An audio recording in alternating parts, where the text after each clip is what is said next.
Assalamualaikum warahmatullahi wabarakatuh. Halo teman-teman, kami dari kelompok 4 dengan anggota kelompok Dewi Samratul Amalia, saya sendiri Alivia Laila Nurhidayah dan Zahin Rafsanjani Al-Bahja akan mempresentasikan makalah kami dengan judul Perencanaan Proyek. Perencanaan dalam melakukan proyek merupakan bagian penting dalam menentukan keberhasilan suatu proyek. Dalam suatu proyek, perencanaan biasanya dilakukan untuk memastikan bahwa suatu pekerjaan dilakukan sesuai dengan kualitas yang diinginkan, dalam jangka waktu yang diberikan, dan sesuai dengan target biaya.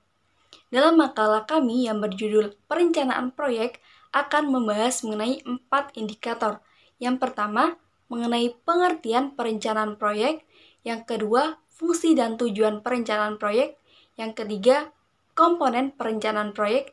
Dan yang keempat adalah logical framework atau kerangka kerja logis dalam perencanaan proyek. Nah, untuk lebih lengkapnya, mari kita simak video berikut. Perkenalkan, nama saya Zain Rafsanjani Al-Bahja dengan NIM 06030320063. Pada kesempatan kali ini saya akan menjelaskan apa sih perencanaan proyek. Perencanaan merupakan salah satu fungsi vital dalam kegiatan manajemen proyek. Perencanaan proyek merupakan cara dalam mengelola proyek agar dapat diselesaikan secara tepat waktu, sesuai dengan biaya dan sumber daya yang dianggarkan. Perencanaan proyek biasanya dibuat dalam bentuk dokumen tertulis dan secara umum berisi tentang tujuan dan ruang lingkup, waktu pengerjaan atau jadwal proyek. Terus ketiga, rencana anggaran biaya proyek. Keempat, ada yang namanya sumber daya proyek. Yang kelima, manajemen risiko. Yang keenam, perencanaan komunikasi. Dan yang terakhir, pengadaan dan integritas. Fungsi perencanaan proyek tidak begitu berbeda dengan fungsi perencanaan pada umumnya. Fungsi perencanaan proyek itu ada 4 macam. Yang pertama, sebagai dasar tujuan dan pengambilan keputusan untuk pengembangan proyek.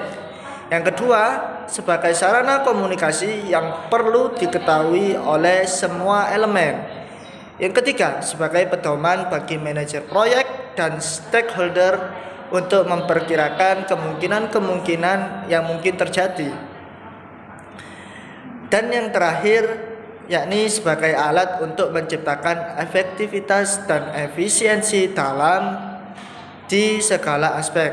Sedangkan untuk tujuan dari perencanaan proyek itu sendiri, yaitu yang pertama, tujuan dasar dari perencanaan khususnya perencanaan proyek adalah yang pertama, mencapai pengertian bersama mengenai pembagian tugas, mendapatkan suatu pandangan menyeluruh dari proyek yang akan dikerjakan.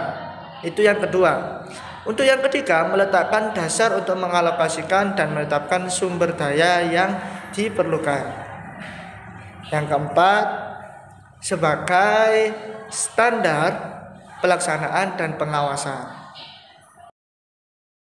Perkenalkan, nama saya Dewi Samratul Amalia, NIM 060103200006. Di sini saya akan menjelaskan tentang komponen dalam perencanaan proyek. Menurut Harold Kersner, ada 9 komponen utama dari fase perencanaan. Yang pertama yaitu sasaran. Sasaran merupakan target atau kuota yang ingin dicapai dalam waktu tertentu. Dan yang kedua adalah program. Program adalah strategi yang harus diikuti dan tindakan utama yang harus diambil untuk mencapai tujuan proyek. Dan yang ketiga adalah jadwal. Jadwal adalah rencana yang menunjukkan kapan aktivitas proyek atau pencapaian individu dan kelompok akan dimulai dan diselesaikan. Dan yang keempat adalah anggaran. Anggaran merupakan pengeluaran terencana yang diperlukan untuk mencapai tujuan. Yang kelima yaitu perakiraan. Perakiraan merupakan proyeksi tentang yang akan terjadi pada waktu tertentu. Yang keenam, organisasi. organisasi dalam proyek yaitu desain jumlah dan posisi, tugas dan tanggung jawab masing-masing anggota proyek yang diperlukan untuk mencapai tujuan. Yang ketujuh, kebijakan. Kebijakan adalah panduan umum untuk pengambilan keputusan dan tindakan individu. Yang kedelapan yaitu prosedur. Prosedur adalah metode terperinci untuk menjalankan kebijakan proyek. Dan yang kesembilan yaitu standar. Standar merupakan tingkat kinerja individu atau kelompok yang dapat dikatakan memadai atau dapat diterima. Selanjutnya, saya Alivia Laila Nuridaya akan menjelaskan mengenai logical framework atau kerangka kerja logis dalam perencanaan proyek. Baik, log frame adalah suatu pendekatan program atau proyek yang disusun secara logis dengan menggunakan indikator yang jelas. Logical framework atau kerangka kerja logis ini merupakan analisis yang berisi petunjuk teknis mengenai pengelolaan suatu program atau proyek. Logical framework ini dapat digunakan sebagai alat perencanaan, monitoring, dan evaluasi program. Penyusunan model logical framework atau kerangka kerja logis dapat dilakukan dengan melalui beberapa tahap identifikasi. Yang pertama yaitu analisis stakeholder, yaitu mengidentifikasi dan mendeskripsikan stakeholder dengan tujuan untuk memetakan dan menganalisis setiap stakeholder yang terkait dengan pencapaian proyek.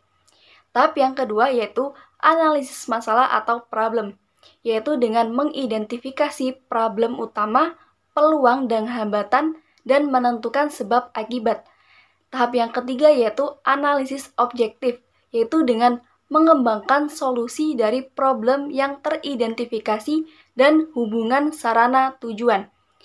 Tahapan yang keempat yaitu analisis strategi, yaitu dengan memilih strategi yang paling tepat untuk mencapai solusi. Tahap yang terakhir atau yang kelima adalah penyusunan model logika framework atau membuat matriks log frame. Log frame adalah sekumpulan konsep yang saling terkait yang disusun dalam bentuk matriks 4x4 dan pada umumnya itu berisi 15 sel. Berikut adalah langkah-langkah dalam membangun matriks logical framework. Yang pertama yaitu menetapkan sasaran atau goals dari proyek tersebut. Indikator ini menunjukkan bahwa kondisi tercapainya maksud program atau proyek. Yang kedua, menetapkan purpose atau tujuan yang ingin dicapai oleh proyek. Indikator ini menunjukkan kondisi tercapainya maksud dari program. Yang ketiga, menetapkan output atau keluaran untuk mencapai tujuan. Yang keempat, menetapkan aktivitas guna mencapai setiap output atau kegiatan proyek, yaitu yang dicapai dengan kegiatan yang dilakukan, termasuk biaya, SDM, dan lain-lain. Yang kelima, mengisikan indikator. Indikator yang baik itu indikator yang SMART. Maksudnya yaitu specific, measurable, attainable, relevant, dan timely. Yaitu untuk menyatakan kesuksesan atau kegagalan yang berguna untuk mengukur atau menilai keberhasilan dari tujuan proyek. Yang keenam, mengisikan alat verifikasi indikator yang menjelaskan langkah-langkah melakukan verifikasi dan mengidentifikasi bagaimana kita akan mengukur perkembangan dan pencapaian indikator proyek. Yang ketujuh yaitu mengisikan asumsi dan resiko. Asumsi yang digunakan yaitu dengan melihat faktor eksternal yang disajikan dalam bentuk kalimat positif.